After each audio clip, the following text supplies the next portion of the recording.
Today we're going to talk about the musculoskeletal system.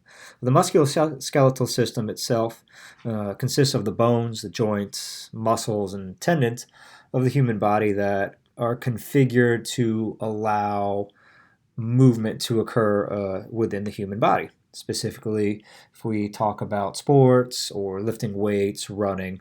So today's lecture, we're going to specifically focus on the skeleton. So a couple things you need to know before we dive in to our skeleton here is that the muscles of the body do not act directly in exerting force on the ground or other objects. Rather, they function by pulling against bones in a specific range of motion, by pulling against bones that rotate about joints to transmit force to the environment. So, having said that, muscles can only pull, they do not push. But through this system of bony levers, which we're going to talk about here, muscle pulling forces can be manifested as either a pulling or pushing force against an external object. So what does that mean? So for example, if you're doing a push-up, your muscles are actually pulling to move your bones despite it being a pushing movement in the exercise itself. Or maybe a lat pull down, you're doing an upper body pulling movement, those muscles that are engaged in a lat pull down are actually pulling. So let's dive in here and check out the skeleton itself. There are approximately 206 bones in the body, and that can vary a bit. But specifically, what I want to focus on today with the skeleton is that we classify the skeleton into two different skeletons. So we have what is called the axial skeleton and the appendicular skeleton. So the axial skeleton is comprised of the skull, the vertebrae column, ribs, and sternum. So if we zoom in here, we have the skull itself. We have the spinal column, the ribs, and the sternum. Now, the skull specifically, okay, we refer to that as the cranium. The vertebrae column, okay, which we'll talk about here a little bit more in depth, we refer to as your vertebrae C1 all the way through your coccyx. And we'll talk about that here later on in today's lecture. And then your ribs, like I said, and your sternum. You also have your appendicular skeleton. So if I reset this here, bear with me.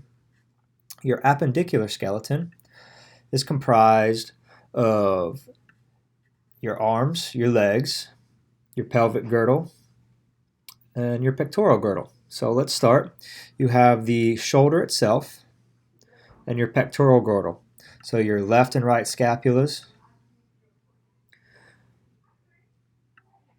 clavicle,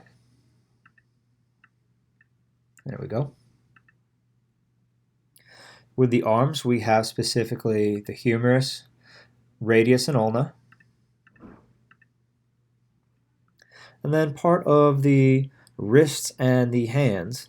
So you have your carpals, your metacarpals, your phalanges, your fingers. Your pelvic girdle.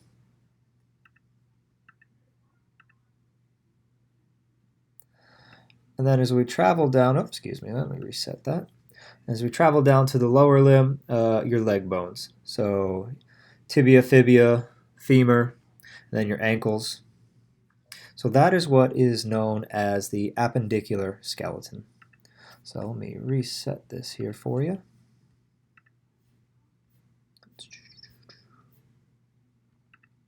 So that is the basic structure of the skeleton itself. So what I want to talk to you now is we're going to talk about various types of joints. So this is important to know because movement occurs about a joint.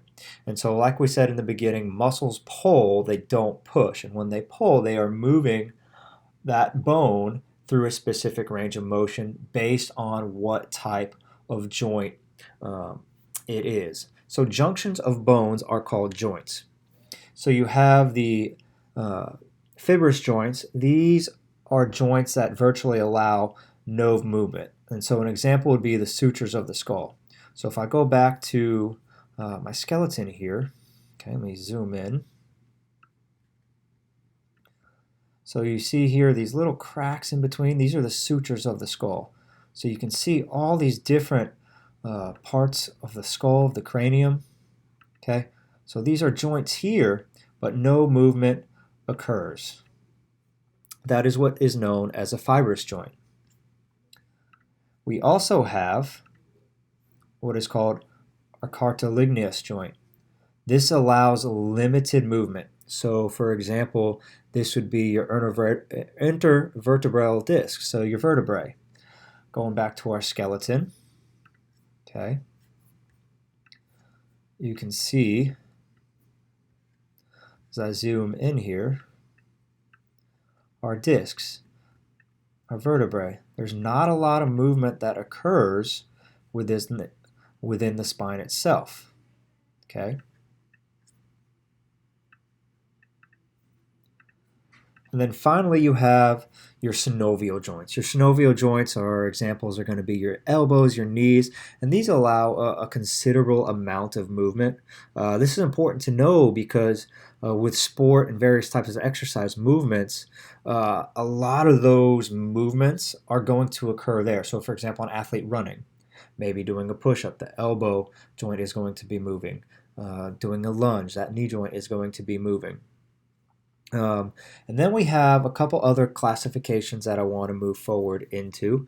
And we want to understand that virtually all joint movement consists of rotation about a point or an axis. So all joint movement consists of rotation about a point or an axis. And there's a couple terms that we need to know to help understand our understanding of movement when it comes to the skeleton. Okay, so we have what's called uniaxial. And so this operates as a hinge, and basically there's one movement about the axis. So an example, the elbow. If I'm doing a bicep curl, for example, okay, it is going to be here, uniaxial, so there's just some flexion, extension, about one movement.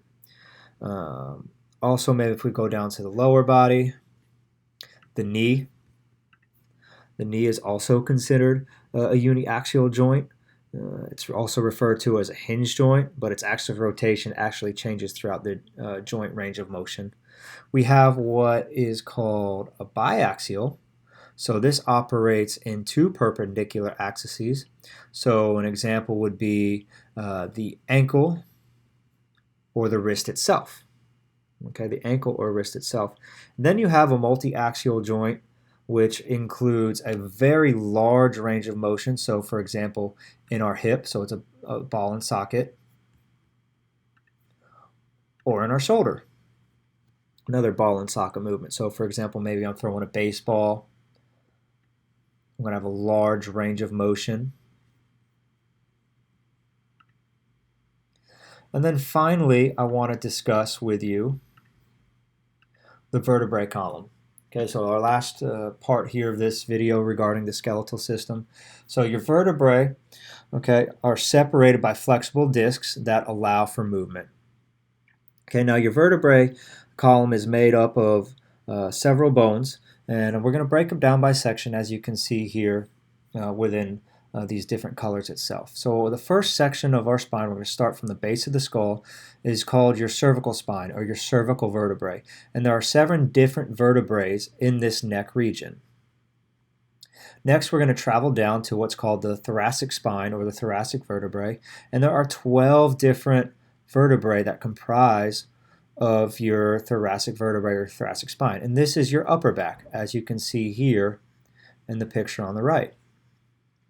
Then finally we'll travel down to the lumbar spine or the lumbar vertebrae, and there are 5 vertebrae, L1, L2, L3, L4, and L5. And then finally we have our sacral vertebrae, which these vertebrae are fused together and they make up the rear part of the pelvis. And then finally there are roughly 3 to 5 coccygeal vertebrae at the very bottom here, you'll notice. And so that is our vertebrae column. So this is part of our axial skeleton. And we're going to talk about later in lecture or in class about which area is more prone to injury, whether is it the cervical spine, the thoracic spine, the lumbar spine, and how can we reduce the risk of injury through proper strength training. So this is your overall review of the skeletal system, which is a smaller part of the musculoskeletal system itself.